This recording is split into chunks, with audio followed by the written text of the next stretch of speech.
mehriban diyar, sinəmdə boyatıb oldum bəxtiyar. Səndə ilk eşkimin yadigarı var. Sən mənim söhbətim, şərəfim, şöhrətim, tükənməz dövlətim, əzizim. Salam gənclər, hər vaxtınız xeyir olsun. Sizə öncədən xoş izləmələr arzulayıram və qeyd etmək istəyirəm ki, biz bugün Bakının 32 kəndindən biri olan Mərdəkan kəndindəyik. Lakin bugün Mərdəkan kəndinin tarixindən danışmayacağıq. Sürpriz və sizi çox gözlətmədən haqqında danışacağımız məkanı isə dərhal açıqlamaq istəyirəm. Belə ki, Azərbaycan Milli Elmlər Akademiyası Dendrologiya İnstitutundan danışacağıq. Bugün çox maraqlı olacaq, super olacaq. İzləməyə davam edin.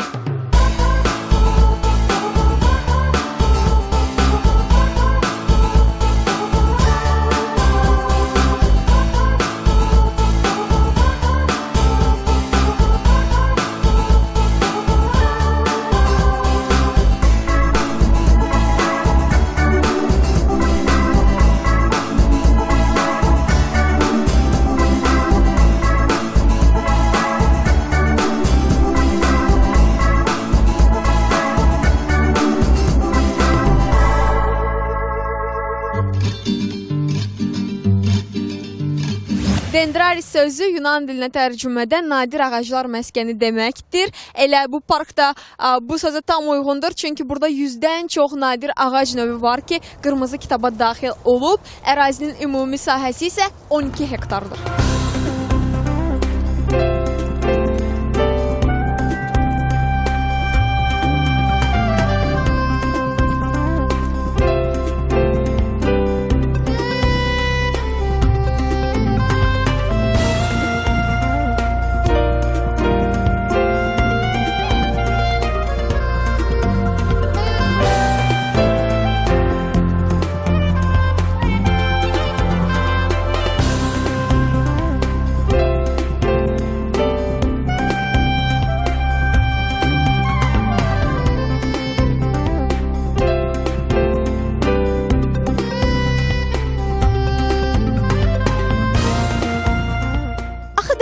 Bitki mənə hardansa tanış gəlir. Deyəsən bu bizim hər gün gördüyümüz Hedera kolchia, nəysə, Azərbaycanlı adı var. Kolchida sarmaşığıdır. Artıq sayəmdə bu bitkinin adını da öyrənmiş oldunuz. Hazırda Azərbaycan Milli Elmlər Akademiyasının Mərdəkan dendrarisindəyik və bildiyiniz kimi bu park, bu bağ Murtuza Muxtarova məxsus olmuşdur. İnanın ki, bağ haqqında olduqca maraqlı məlumatlarımız olacaq. Lakin ilk öncə məşhur milyonçu haqqında olan onun həyat hekayəsini sizin nəzərinizə çatdırmaq istəyirik, çünki çox maraqlıdır. İzləməyə davam edin.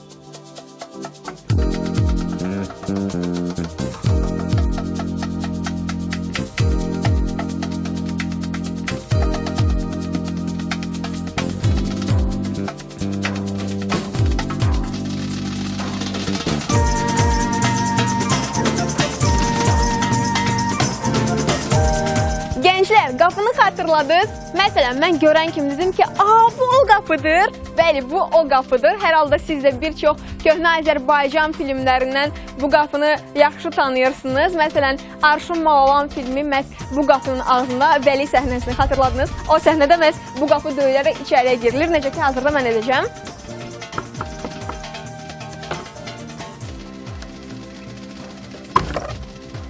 Gördüyünüz bu həyətdə isə digər Azərbaycan filmləri. Məsələn, Dərviş Barisi partladır, Başsız atlı, Qorxma, mən səninləyəm, Lənkəran xanım vəziri və digər filmləri məhz bu həyətdə çəkildiyini hər halda xatırlayırsınız.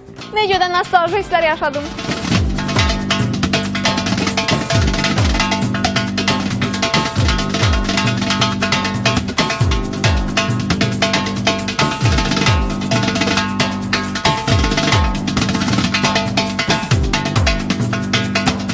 Murtuza Muxtarov Bakının Əmircan kəndində dünyaya göz açıb, atası isə arabaçı olub.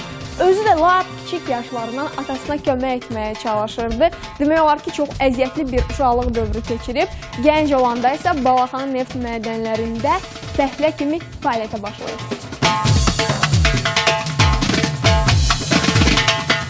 Bütün bu gördüklərimizdən və danışdıqlarımızdan sonra belə bir sual yaranır. bəlkə biz bugünkü gündə, müasir dövrümüzdə elə gənc olaraq çox israfçılıq edirik. Bəlkə biz heç pul yığmağı bacarmırıq. Məncə elə hər şey buradan başlayır. Çünki Muxtarov fəhləliklə yığdığı pullar sayəsində kiçik bir torpaq sahəsi alır və şans onun üzünə gülür. Necə? Çünki həmin aldığı torpaq sahəsində quyu qazdırmağa başlayır və tezliklə həmin quyudan neft fontanı fışqırır və beləliklə o milyonçu olur.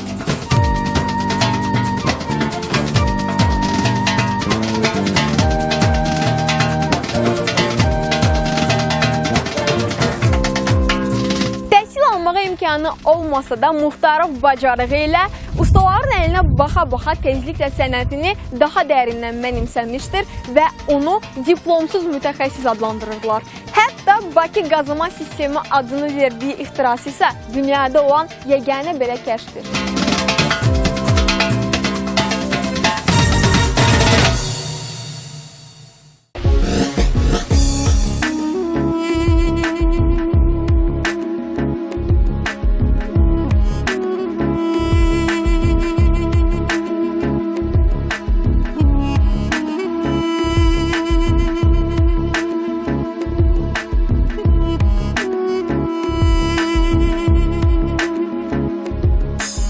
Gənclər, sizə bağı tanıtmaqda davam edirik. Hazırda isə biz Murtuza Muxtarovun evindəyik. Bildiyiniz kimi, indi gördüyünüz məkan isə müasir dövrdə burada konferans zalı kimi istifadə olunur. Hər halda görmək olur bunu açıq-aşkar. Divarda isə bir çox əl işləri, rəsm əsərləri görməyiniz mümkündür. Yavaş-yavaş addımlayırıq və qarşımıza digər bir qapı açılır. Bu qapının içində isə demək olar ki, bir labirinti xatırladır bu ev. Çünki bir-birinin sanki daxilinə keçir. İndi isə biz bu qapını açarkən, bu qapıdan keçərkən kitabxana ilə qarşılaşacağıq. O zaman getdik.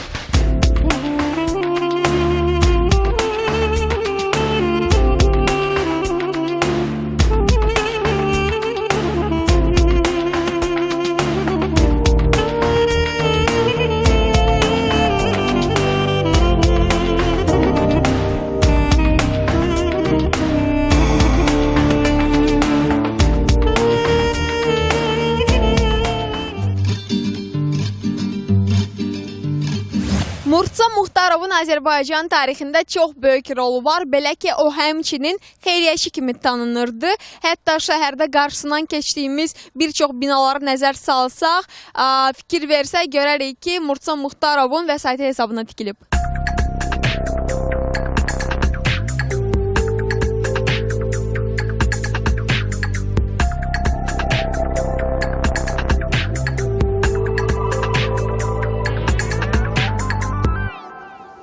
Məsələn, görün vaxt ikən necə oğlanlar olub. Sizə bir hadisə danışacağım gənclər. Oğlanlar, ekrana daha yaxın əyləşin, qızlar sizsə qısqanmayın. Öncədən qeyd edim ki, nə vaxtsa sizin də başınıza belə xoşbəxt bir hadisə gələ bilər. Belə ki, Murtuza Muxtarov günlərin birində öz xanımı ilə Venesiyada gəzərkən xanımı ona xitab edərək Muxtarov, gör necə də gözəl binadır. Hər halda burada insanlar çox xoşbəxt yaşayırlar deyib və Muxtarov bu kəliməni yadında saxlayıb ölkəyə gələrkən ölkədən Venesiyaya bir neçə memar göndərib və Venesiyada olan həmin binanın ölkədə, yəni hazırda Bakıda tanıdığımız Saadət Sarayını öz xanımı üçün sürpriz edib. Belə bir hadisəni eşidərkən qısqanmamaq və hadisənin nə qədər sevgi dolu olduğunu eşidib xoşbəxt olmamaq mümkün deyil. Nəysə, biz getdik başqa macəralara. Sizə bir neçə bitki haqqında məlumat vermək istəyirəm və məsləhət görürəm ki, diqqətlə qulaq asasınız. Çünki çox xeyrinizə olacaq. Belə ki, qarşımda gördüyünüz bitki Passiflora adlanır və dekorativ bitki kimi hesab olunur. Gördüyünüz kimi elə bu hasara da bir növ bəzək verib. Lakin ikinci bir bitki haqqında dərhal məlumatımı sizə ötürmək istəyirəm. Bu Ginkgo biloba adlanır. Qarşılayın gənclər. Bu əsasən Yaponiyada bitən bir bitkidir və onlar üçün müqəddəs hesab olunur. Təsəvvür edin ki, bu bitki buzlaşma dövründən gəlib bu günlərə qədər çıxıb. Hətta Azərbaycanda yeganə olaraq məhz bu bağdadır. Hətta bunun yarpaqlarından müasir tibbdə müalicəvi məqsədlə istifadə edirlər. Gördüyünüz kimi bu qədər. Əminəm ki, çox şey öyrəndiniz. Müxtəlif məlumatlarla MUAK davam edir. İzləməyə davam edir. Gənclər, hazırda yanımızda Azərbaycan Milli Elmlər Akademiyasının müxbir üzvü və parkın direktoru Tofiq Məmmədov var. Bizim təbii ki, ondan öyrənəcəyimiz çox şey var. Amma ilk öncə sizə xoş gördük, daha doğrusu sizi deyirik, çünki sizin məkanınızdayıq və öyrənmək istəyirik ümumiyyətlə bu park barədə. Buyurun. Əvvəla, hal-hazırda bu park Dendrologiya İnstitutu adlanır. Hal-hazırda kollektivimiz çox gəncdir. Ümumiyyətlə qeyd edim ki, 160 nəfər işçidən onun 80% gənclərdir. Gənclərə çox üstünlük verirsiniz, belə anladım. Biz gənclərə ona görə, hətta biz müraciətlər edirik universitetlərə, institutlara ki, gəncləri biz daha çox bura cəlb edək və biz ondan razıyıq ki, gənclərimiz hal-hazırda yüksək potensiala malikdirlər. Və onlar gələcəyin qurucusu, gələcəyin bu bağın sahibləridir. Hal-hazırda 6 deməli elmlər, fəlsəfə elmlər doktoru üzrə tədqiqat işi müdafiə hazırlaşır. Bütün bunlar gələcəyin ziyalıları, alimləridir və elə bilir ki, Dendrologiya İnstitutunun gələcəyi gənc kadrların əlində olur. Təşəkkür edirik Tofiq müəllim, çox ətraflı məlumat verdiniz. Lakin sizə növbəti bir sualım daha var. Təbii ki də öncədən biz məlumatımızda qeyd etdik ki, parkın ümumi ərazisi 12 hektar təşkil edir.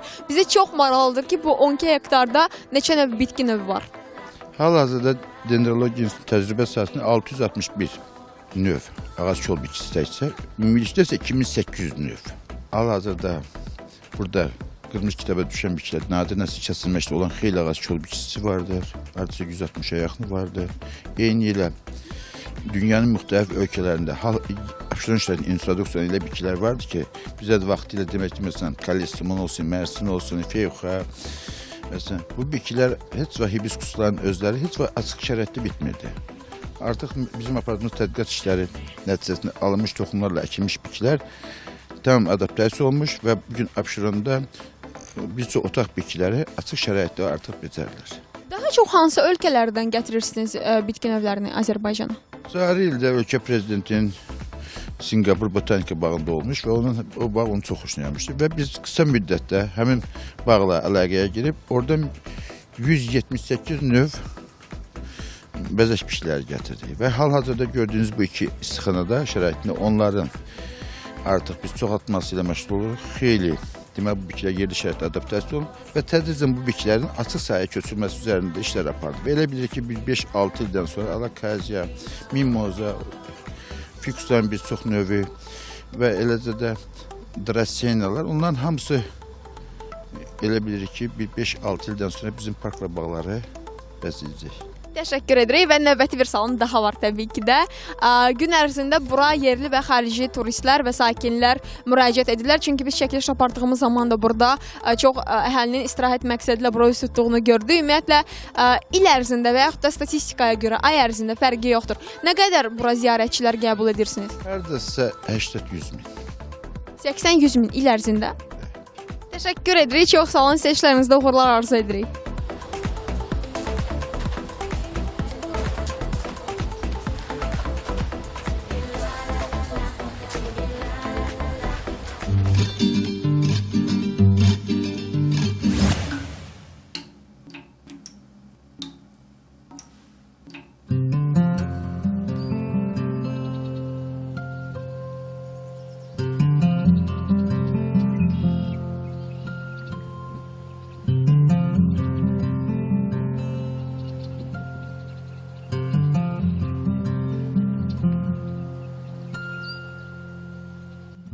Maqlar, hazırda biz quyudayıq. Demək olar ki, quyuya olan yolun yarısını qət etmişik pləkanlarla. Çox riskli də olsa, mən istərdim ki, Afət xanımdan bu quyunun ümumiyyətlə tarixini öyrənək. Nə üçün istifadə olunur, nə zaman yaranıb? Hər halda ən dəqiq məlumatlar sizdə olacaq. Buyurun Afət xanım. Birincisi, hamınıza xoş gəldin deyirəm. Bizim bu möhtəşəm tarixi abidə olan bir quyuda yerdəyik. Quyunun tarixi belədir ki, bu quyu yəni ki, Murtuza Muxtarın devrindən qalıb, yəni 1890-cı illərə aiddir. Biz belə, yəni bizə çatan məlumata görə biz deyirik bunu. 29 metr dərinliyə malikdir. 19 metr suya qədərdir. Sudan da sonrası 10 metr gəlir. Ümumi yəni dərinliyi 29 metrdir. 110 pilləkana malikdir bu quyunun pillekanları. Yəni bu Murtuza Muxtar bu quyunu tikdirməkdə heç bir siyasi məqsədi olmayıb. Yəni bir əsr bundan qabaq hava olduqca çox isti olur. Özü bilirsiniz ki, ekologiya onsuz ildən ilə dəyişir. Və bunun lap aşağısına biz getsək, orası özünün ərzaqlarını saxlayıbdır. Ümumiyyətlə sizə qısa bir məlumat vermək istəyirəm ki, Cındıra Parkda, Cındıralogiya İnstitutunda 4 quyu var. Ən əsas quyu yeraltı yollara malik olan quyu hal-hazırda olduğumuz quyudur. Hansı ki, bunun bir yeraltı yolu var ki, o da düz Xəzər dənizinə çıxır. Yəni bu dəqiqliyi olan məlumatı sizə deyirəm. Ümumiyyətlə quyunun özünüz görürsünüz qayalığı olub. Fikir versəniz qayalıqdan ibarət olubdur. Qayalığı yarılıb, sonra tikinti başlayır. Artıq yuxarı hissədən baxsanız, yəni tikinti oradan başlanıb. Yəni bu quyunun vaxtı ilə hesab etsəm 10 il bundan qabaq olduqca bir barbat halda idi. Çünki yəni bir neçə illərini söhbətini eləyirik. Ancaq sonradan isə bu təmir olunubdur. Ümumiyyətlə, Afət xanım, bir sualla ünvanlanmaq istəyirəm. Bakının kəndlərində biz eşitmişik ki, çoxlu sayda yeraltı çıxışlar var və bu çıxışlardan biri də hazırda bu quyunun dərinliyindədir. Yəni ki, Mərdəkan Dendra Parkının içində. Bizə çox maraqlıdır ümumiyyətlə, bu çıxışlar hara aparır insanları? Xeyli xanım, sizə onu bildirək ki, bu quyunun çıxışlarını tam sürətdə başa çatdıran bir insan olmuyor. Yəni ki, bunun üçün sığortalanmalıdır hər kəs. Kim ki, o axıracan onu başa çatdırsın, yəni ki, yerini. Sadəcə, yəni biz də eşitdirik, bilirik. Yəni mən ki, çoxdankı məlumatlara əsaslanaraq deyirik ki, bu Xəzər dənizinə çıxır yolu. Yəni belə deyimlər çoxdur. Hara çıxır, yəni deyirlər. Amma dəqiq materialı biz bilirik ki, Xəzər dənizinə həqiqətən çıxışı olub bunun. Çünki bir əsr bundan qabaq, mən sizə artıq yolları göstərmişdim. Həmən yol, dəniz çox yaxındır bizim idarənin hasarına. Ona görə o çıxışı orası edəmək imkanı olubdur. Təşəkkür edirəm Afət xanım, çox sağ olun.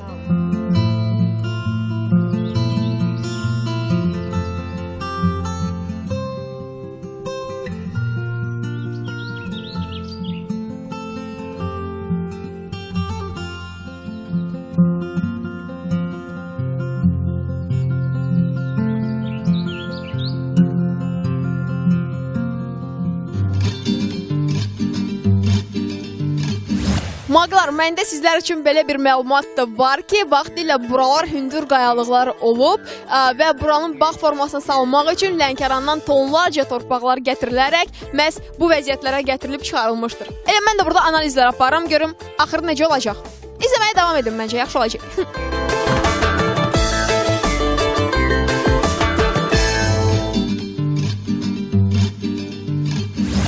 Maqlar, hazırda biz bitki ekologiyası laboratoriyasındayıq və yanımda gənc bir xanım var. Ondan öyrənəcək ətraflı şəkildə ümumiyyətlə bu laboratoriyada hansı işlər görülür. Xanım, ilk öncə özünüzü təqdim edərdiniz, zəhmət olmasın. Mən Əfəndiyeva Rəsmiyə Dendrologiya İnstitutunda kiçik elmi işləyirəm.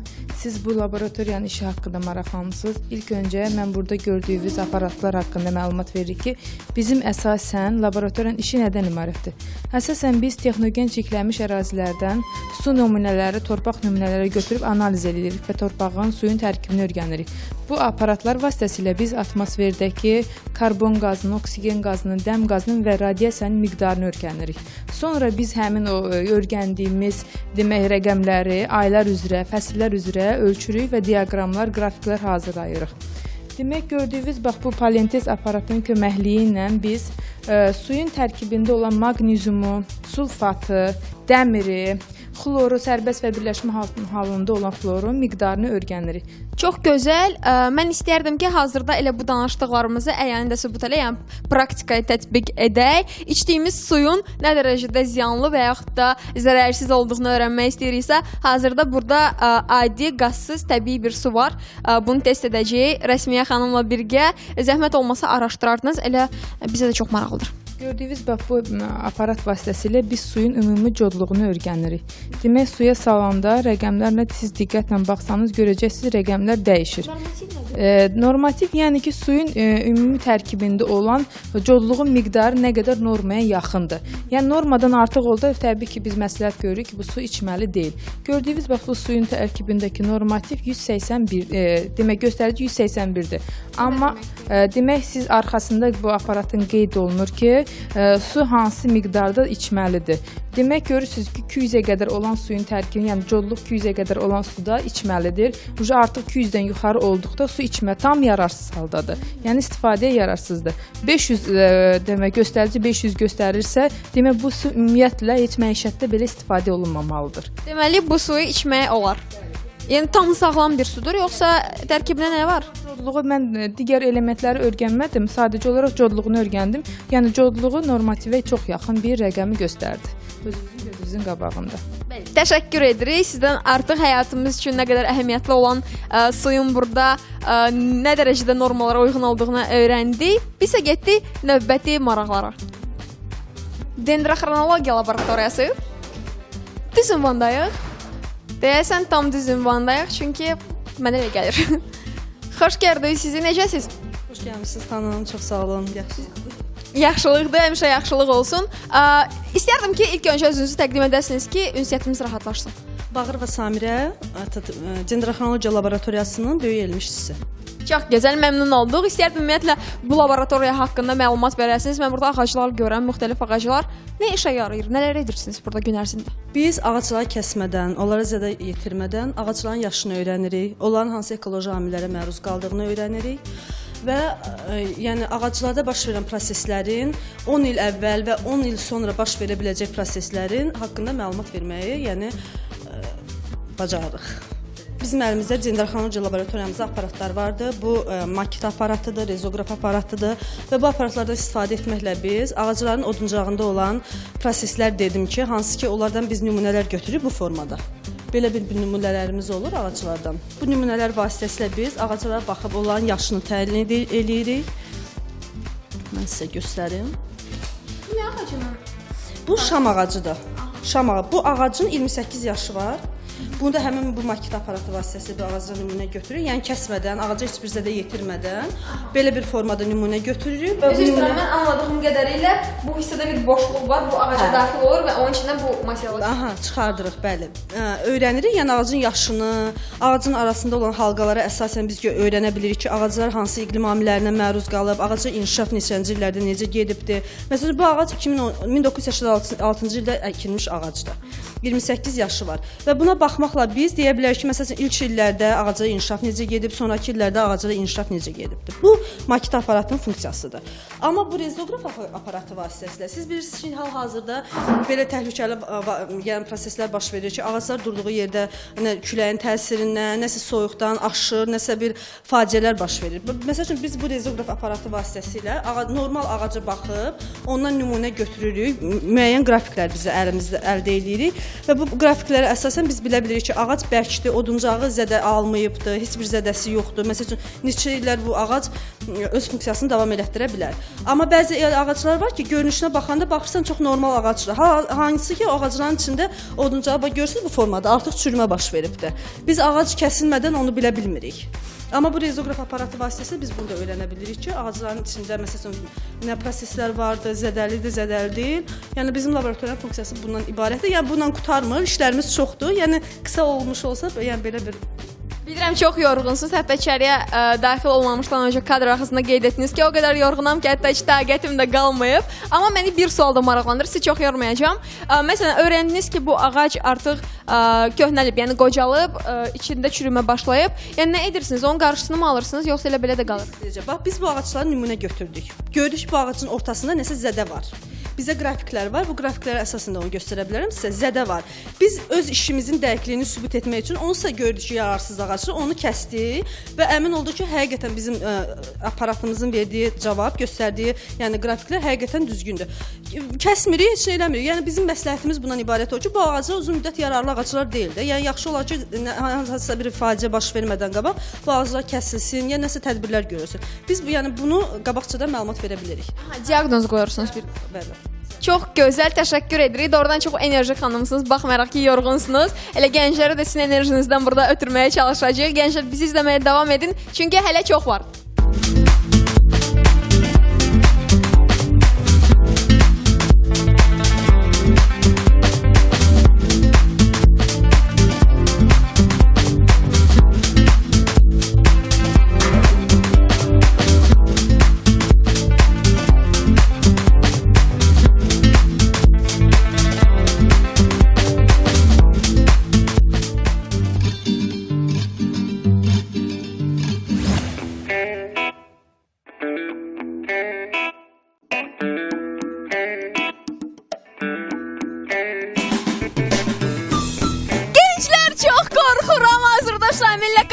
idarə edirik, lakin qorxumun da oradan da sonsuzlu səhərdən burada sakitləşdirməyə çalışırlar məni. Bilmirəm nə dərəcədə alınır, ürəyim əsir gənclər. Lakin əgər siz də bu katamarandan istifadə etmək istəyirsinizsə, Mərdəkan Dendralisini tuta bilərsiniz. Gördüyünüz bu hovuz, hansı ki Dendralisdə bir neçə hovuz fəaliyyət göstərir, lakin bu hovuzu vaxtilə milyonçu Murtuza Muxtarov öz qonaqları ilə birgə sərinləmək üçün tikdirmişdir və qonaqları gələn zaman burada istirahət edir, sərinləyirdilər. Lakin bir hovuz da var ki, hansı ki çoxlarının diqqət mərkəzində olan hovuz, o öz xanımı üçün onu tikdirmişdi və o hovuz ən hündürdə yerləşən hovuzlardan biridir.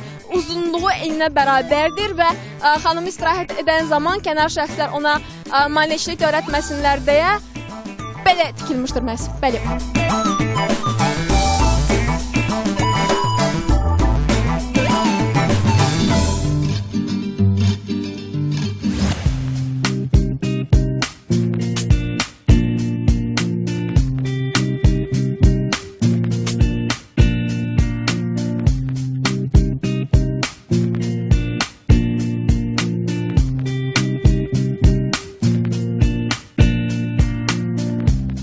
Biz hazırda landşaft memarlığı laboratoriyasındayıq və yanımızda Şəlalə xanım var ki, bu laboratoriya haqqında bizə geniş məlumat verəcək. Xoş gördük sizi Şəlalə xanım. İstəyərdim ümumiyyətlə bu laboratoriyada nə işlə məşğul olduğunuzu bizə qısa şəkildə izah edəsiniz.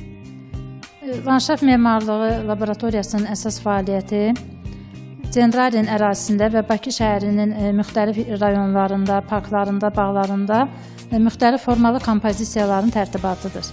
Gördüyünüz bu şəkillərdə də kompozisiyalardan bəziləri göstərilir. Demək, kompozisiyalarda əsasən həmişəyaşıl ağac kollardan, çoxillik bitkilərdən istifadə olunur və həndəsi formalı və landşaft üslublu demək kompozisiyalar düzəldilir. Və laboratoriya nəzdində aranjeyalar fəaliyyət göstərir.